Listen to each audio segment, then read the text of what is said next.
Hello everybody, and welcome to the first video of this channel. This channel has the goal to turn professional Counter-Strike easy to understand to everyone that is starting his competitive journey in the best tactical shooter of all time, and help them on their development process in the game. In today's video I'm going to talk about a problem that the best Brazilian team suffers, the defensive side of MIRAGE. The MIRAGE was a bit of a problem for the Brazilians, especially since the arrival of the legend Fallen, and today we gonna analyze their performance on the LAN tournament Bet Boom Dacha. There they played MIRAGE 5 times, and lost every single one by a big score difference, except against CS2 Pro where FURIA came off on top. The results on the map are even worse, because FURIA picked the map 2 times, against 9 Pandas and Spirit, and lost both of them by a big margin. Aurora and CS2 Pro picked the map against them, with FURIA take the only win on this tournament against VP. Against Eternal Fire, MIRAGE was the decider. We going to start with the game against Aurora, where FURIA started in the defensive side, and end up winning the pistol, but was just after, in the second round that the problem started. Aurora didn't got the bomb planted on the first round, and on the second, they smoked mid early round. That gave FURIA the info that they most likely have a 4 spy, but at the same time, Kilo smoked apartment because he was playing solo on the B bomb side, and that stopped the original plan of Aurora of executing B, and make them to adjust and do another play. Fallen was the only FURIA player playing with a pistol, and went to take ramp with the support of Skulls, which he did successfully, and more than take ramp control, he heard the enemies running on top mid. At this point, Fallen and FURIA knew that ramp was clear, and that was at least 2 Aurora players on top mid, which leaves them with the following options. Split Hay site, through mid and Palace, although it was unlucky because they don't have anyone in ramp. Take mid control, and trying to sneak up some players through connector window and short, so they can try to make a play happen, and again, it was unlucky because Fallen heard at least 2 players leaving mid. Which leaves us with the third and most likely option, B site execution or split through mid. And if Fallen have any doubt that Aurora can still end the round on Hay site, here he knows for sure that it will be some tactic towards the B site. But first, let's see the setup FURIA choose to play at this late game, with all the info that I talked before. Fallen kept pushing through T-spawn, vanishing any doubt that was some split to the Hay bomb side. But here is where the problem started, as Skulls decided to stay aggressive on ramp, which is a good off angle to defend both Palace and connector attack, as it creates a off angle that Aurora wouldn't expect, but it creates 2 big problems. The first one is something you're going to see a lot in this video, and what it seems to be something that FURIA are aware of and they know the risks, to me is a big mistake they made. And that is having a player with a rifler against a team that are playing just with pistols, playing in positions that if he get killed, leaves a rifler on the ground easy to catch to the enemy team, which can give the opponents a better chance to win the round, and that is something that will happen later in this video. And the second problem is that because the positioning of Skulls, CS2 needs to play closer to him, and having to give direct support if it ends up to be a play through Palace or connector. At the same time, CS2 is playing completely alone and having to control both connector and jungle, which creates a third problem, that the rotation to the B bomb side is longer than it should be. And although FURIA have the info that Aurora will most likely execute B, with this setup the 2 standard B players from FURIA will have to defend by their own. The setup that FURIA should have done, and to everyone watching this video, can apply it to similar situations. It resumes on having 1 player holding the Hay site from CT, playing for retake, 1 player holding jungle from outside of it, cutting any enemy push and helping B if needed, and 2 players defending B together. And my bet was that Fallen knew that too.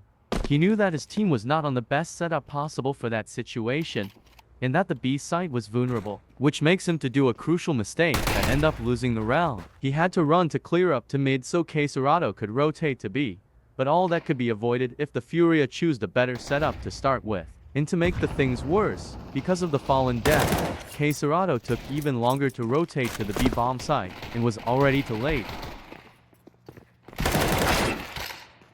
Moving on to the second situation of this video, and I will try to speed up a bit so that this video doesn't have 30 minutes length. This is the round after the previous one that we analyzed, where because FURIA lost the anti-eco, now they're the ones that have to force, doing the famous AC hero play, where 1 player buys a strong rifler and the others goes with pistols. Kilo tried to make the short jump, which for me made total sense and was the correct play to do. But after he fails the jump, he just ran up top mid, having CS2 covering underground for him. And this for me is a mistake, because although it is a risky play in a difficult round, could be way better worked, and it breaks an important counter-strike fundamental. Whenever you have a player or two with riflers and the others playing with pistols, you have to be aware to play in positions that in the case that you die, a teammate can pick up your rifler and play with it, which increases the chances of you winning the round, or at the least do more economical damage.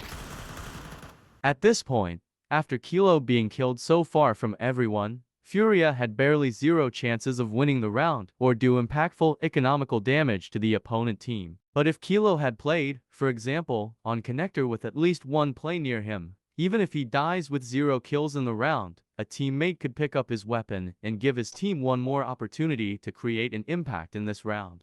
The next round had exactly the same fundamental problem, which indicates that this is the mindset inside the structure of FURIA, and not an individual or team mistake. But at this time, Fallen was with the rifler in hands, and he played a lot more passive, ending up playing inside connector, which could give a chance for a player to pick up his weapon, except that he had no one near him. So again, if your AK here dies, your round is over. I think FURIA needs a plan B in the situational rounds. In another game, with FURIA in a full buy against a weaker buy with 3 pistols and 2 riflers, Skulls choose to play inside the bomb site, and as I said before, for me it's a mistake that FURIA keeps doing every game. If the opponent team picks up his rifler, it can be a true game changer in the round, and can make them lose it when they have all the advantage. And literally in the next round, where VP are now in an almost full eco, let's see how Skulls plays it off.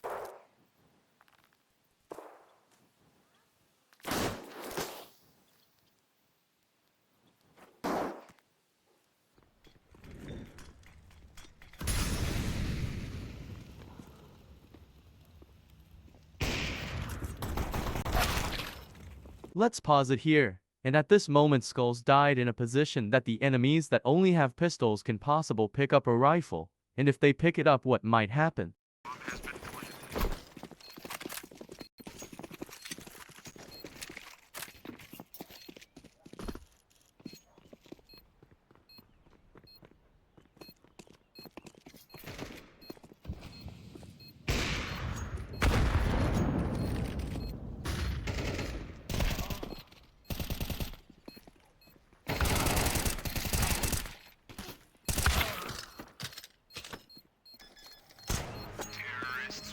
Skulls by giving his weapon to VP just increase their chances of winning the round, and at the end of the day, you can do this mistake 3-4 times and get away with it, but sometime you will be punished, and it can be when it matters the most. In this round, FURIA gambled toward the Hay bomb site, leaving Fallen alone on B with a sniper, and Kilo staying hidden inside Hay site, creating a third player surprise setup. This is a good setup, but it requires 2 important conditions to succeed. This first one is the need to have at least one player controlling short, making sure that no opponent can cross it to B. That helps the sniper that will have only to watch apartments, and that he can stay in positions that if they don't have the short control it was impossible. And the second one is that sniper must guarantee deep apartments control, so in case that the enemy team decides to play through it, the sniper teammates have time to make the rotation to help him. And in this round FURIA break both rules, and that make them lose the round. After Yuri and CS2 lost short control, Fallen gave up the apartment's control, which in my opinion was a bad decision, but either way, was not wrong if he called a teammate to help him on B.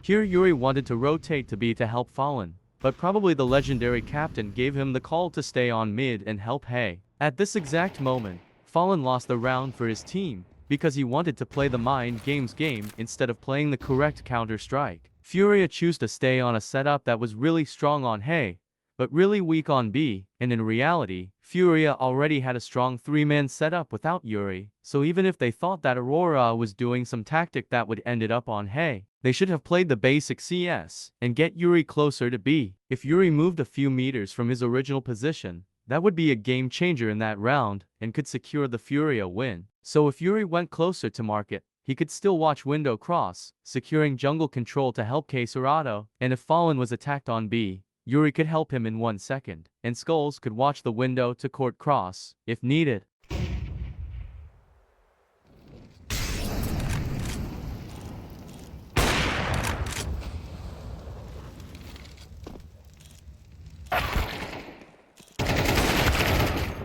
Another example, this time against a full eco, FURIA will break again to fundamental rules, as the first one being the same as the last example, which is leaving Kilo alone on B site without a fast rotation.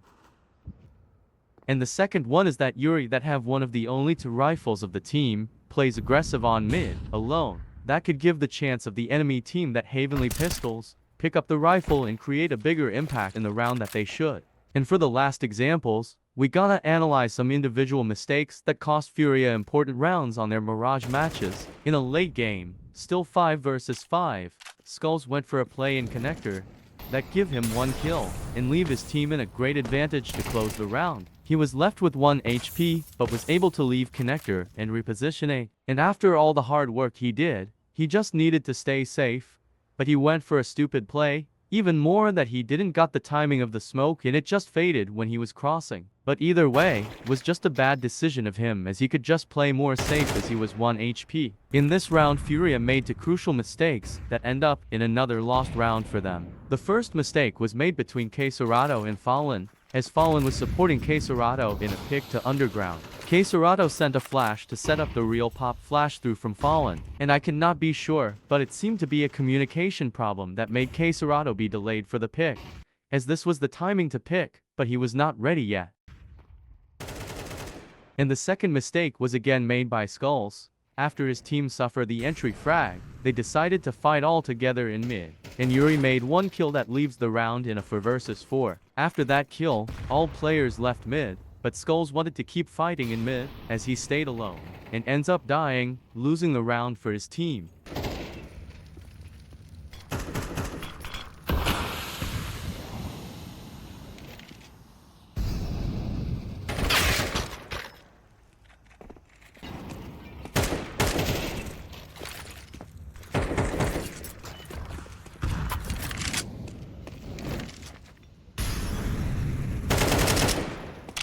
And it's all for today's video. Hope you liked and feel free to leave any suggestions in the comments that helps me improving my content. See you in the next video.